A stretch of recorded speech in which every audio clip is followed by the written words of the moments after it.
अपनी अच्छी आत्माओं को, प्यारी आत्माओं को आकर के अपने विषय में अर्थात सत्य पुरुष की जान के विषय में, पूर्ण परमात्मा के विषय में और पूरे अध्यात्म ज्ञान के विषय में यथार्थ जानकारी दी।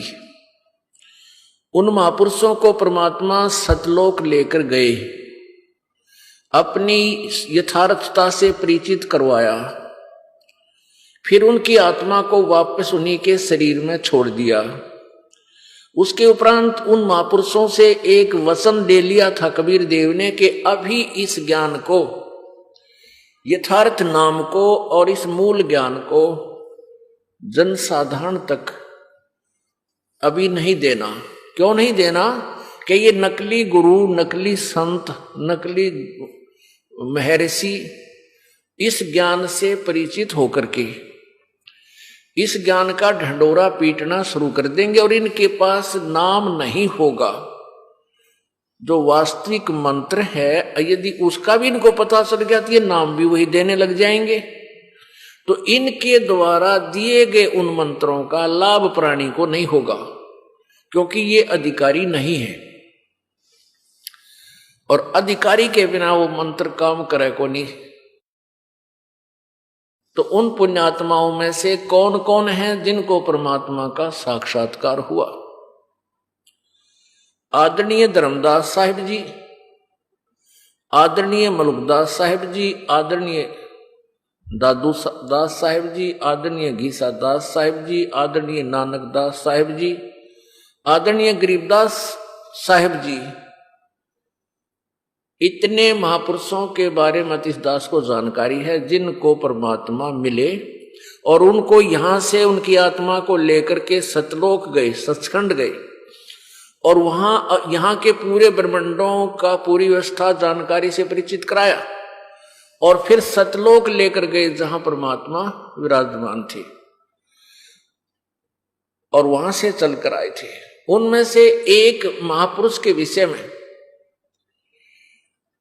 आपको जानकारी देते हैं। पुण्यात्माओं,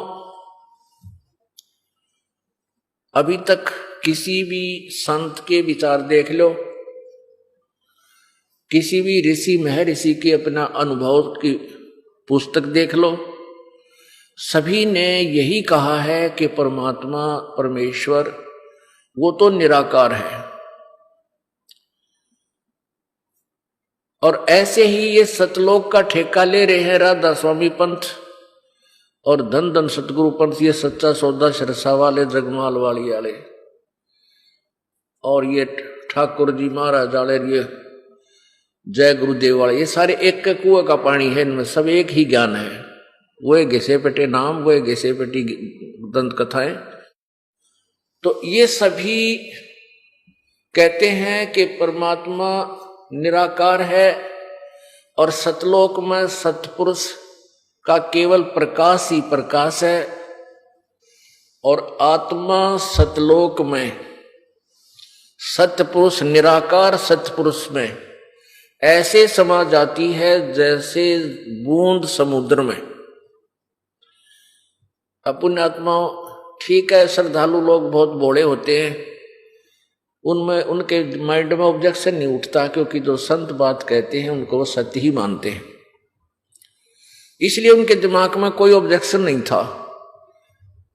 और जबकि एक बहुत ऑब्जेक्शन की बात है कि एक तरफ तो जैसे एक शब्द है, करने नो दीदार महल में प्यारा है, ये कबीर जी का शब्द है, कबीर जी की अमृतवाणी का ये एक शब्द है और उस शब्द को लेकर के इन्होंने सतलोक के ठेकेदार बन गए। एक हल्दी की गांठ लेकर और पंसारी की दुकान की मोहर ला दी इन्होंने और ये उस करने नो दीदार महल में प्यारा है उसको भी ना समझ सके। पुण्यात्माओं, कहते हैं सतगुरु बिन काहू न पाया ज्ञाना, ज्यों थोथा भूस छड़े किसाना। और गुरु बिन वेद पढ़े जो प्राणी, समझे ना सार रहे अज्ञानी।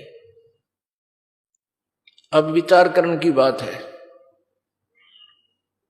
हिम्मत सी करके मेहनत प्रयत्न करके पुण्यात्मा सतलोक चली गई और वहां परमात्मा है नहीं, परमेश्वर है नहीं, तो उस समय कहते हैं समा जाती है जैसे बूंद समुद्र में। तो ऐसा पागल कोई नहीं होगा जो समुद्र में डूब कर मरे।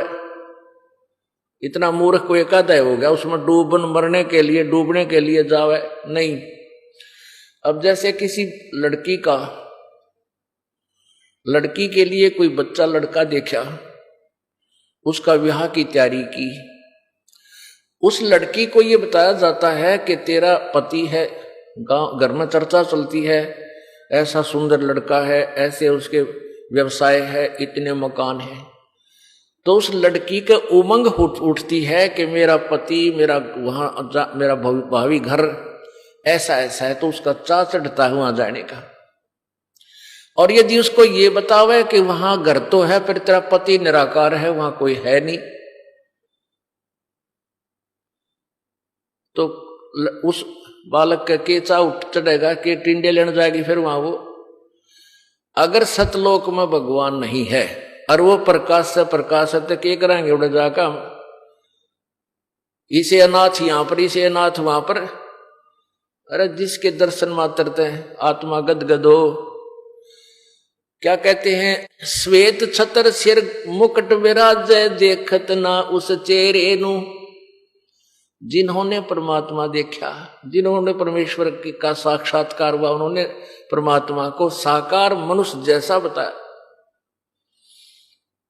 गरीबदास साहिब जी ने परमात्मा का साक्षात्कार किया और बताया कि सतलोक के अंदर परमात्मा, वो कबीर देव सत्य पुरुष रूप में एक बहुत बड़े गुम्बज के अंदर, बहुत बड़े गुम्बज, बहुत लंबा चौड़ा, और उसके बीच में डला हुआ एक बहुत सुंदर सिंहासन है परमात्मा का, उस पर विराजमान है। आदरणीय गरीबदास साहिब जी हरियाणा स्टेट के गांव छुडानी, जिला झज्जर, इसमें एक किसान के घर जन्म हुआ और वहां गरीबदास जी के नानके थे। गरीबदास जी महाराज जी का मूल गांव करौथा था, जहां इस दास का आश्रम है। उस करौथा गांव के वो रहने वाले थे, उनके कोई मामा जी नहीं थे, यानी उन गरीबदास जी की माता जी के भाई नहीं थे, जिस कारण से गरीबदास जी के जन्म से पहले ही उनके पिताजी अपने ससुर की जमीन को संभाले हुए थे, वहां घर जमाई रूप में रहते थे। तो वहां जाकर के गरीबदास जी का जन्म हुआ था। जब गरीबदास जी 10 वर्ष के हुए, उनके जमीन बहुत थी, उनके नाना जी के लगभग 1400 एकड़ जमीन थी, 1350 पौने 1400 एकड़ जमीन थी। बहुत बड़े किसान थे। उसके नाना जी बहुत सी गौवें, पहले गायें बहुत रखा करते किसान लोग, क्योंकि वर्षा होती नहीं थी, थोड़ा बहुत सिंचाई का साधन या वर्षा से हो गया या कोई कुओं में रहट वगैरह या कोई चढ़ शादी से सिंचाई कर लेते थे, बाकी शेष को चरागाह बना देते थे, शेष क्षेत्र को, और पशुधन पाला करते थे। तो सैकड़ों की संख्या में गायें थी, उनके पाली और भी किराए वाले भी रखे हुए थे, और साथ में गरीबदास जी 10 वर्ष के बालक भी उन अन्य ग्वालों के साथ गौएं चराने जाया करते थे। गांव छुडानी बहादुरगढ़ और झज्जर रोड के ऊपर, बहादुरगढ़ से झज्जर रोड के ऊपर एक दुल्हेड़ा गांव आता है, और दुल्हेड़े से वो 2.5 किलोमीटर की लगभग लिंक रोड जाता है पश्चिम की ओर, और